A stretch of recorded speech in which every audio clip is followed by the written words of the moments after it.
Boa tarde, professora. Fizemos um podcast sobre movimentos migratórios na Europa. O grupo contém 5 pessoas: João, Pedro, Pietro, Rafael Doreto e Raí. Agora o João vai falar um pouco sobre fluxos migratórios. Boa tarde, professora. Vou falar sobre o fluxo da migração da Europa. A Europa sempre teve um fluxo muito grande. Os imigrantes, eles partiam para a Europa para conseguir uma vida melhor, pois eles participavam de muitas guerras, uma vida política muito difícil. E esses imigrantes, os principais países vinham da Síria, Afeganistão, Iraque, Líbia, Eritreia. A Síria, com uma guerra civil que já dura 4 anos, que contabiliza mais de 250 mil mortos, de acordo com os dados apresentados pela ONU, possui um grupo de refugiados do mundo, o maior grupo. Tanto o Afeganistão quanto o Iraque vive desde 2001, em virtude da invasão dos Estados Unidos, uma grave crise política. Para organizar esse processo migratório que todos os países europeus estavam desenvolvendo ao longo dos anos, a Europa passava por uma crise muito difícil econômica e política. E os países decidiram implantar medidas restringindo a entrada de imigrantes para evitar a concorrência por oportunidade de trabalho e o aumento de problemas sociais. No período em que o desenvolvimento europeu permitia e necessitava de uma quantidade maior de mão de obra, essas políticas eram liberais e permitiam a entrada de pessoas em outras regiões do continente. Essa é a minha parte. Agora o Rafael Doreto vai falar um pouco sobre como ocorrem as migrações na Europa. Boa tarde, professora. Eu vou falar de como ocorrem esses fluxos migratórios na Europa.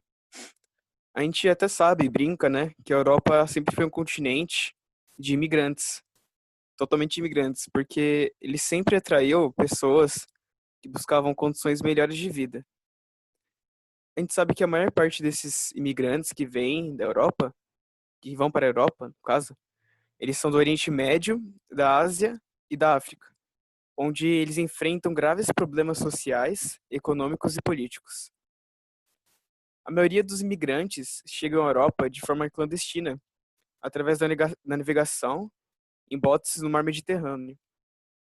Por que isso? Porque eles sabem que se eles forem atravessar por terra, é uma passagem muito restrita.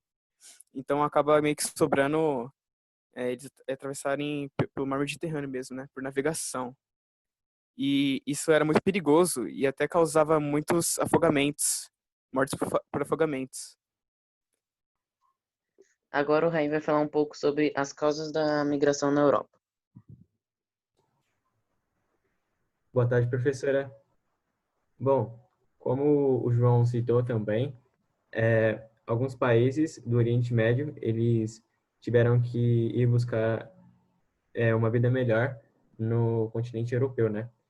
E isso aconteceu porque também na Síria e em outros países, como o Iraque e outros países, estavam acontecendo algumas guerras civis. E isso fez com que eles fossem buscar uma vida melhor. Só que um dos únicos meios que a maioria deles fizeram para se refugiar foi pegando botes ou canoas, como você quiser chamar, mas eles estavam indo ao mar aberto e isso fez com que muitos refugiados estavam morrendo, inclusive crianças.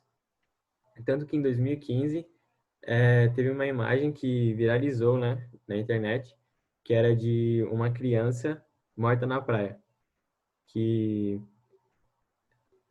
muitas pessoas e também o mundo, né, se comoveram com aquela imagem.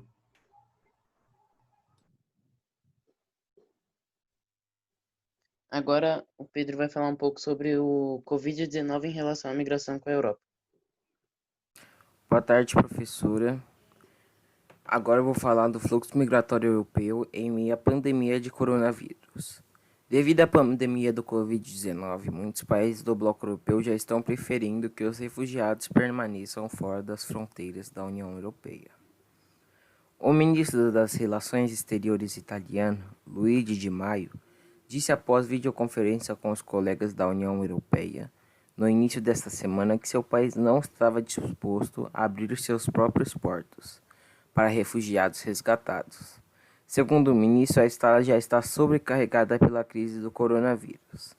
Foi precisamente devido a essa crise que a União Europeia decidiu fechar temporariamente suas fronteiras externas para os cidadãos que não pertencem a países do bloco.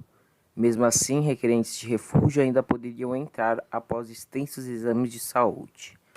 O alto comissário da ONU para Refugiados diz que está cada vez mais preocupado com as medidas de alguns países que podem prejudicar o direito de requerer refúgio.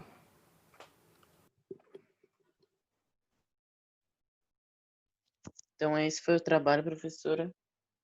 Espero que tenha gostado. Obrigado pela atenção.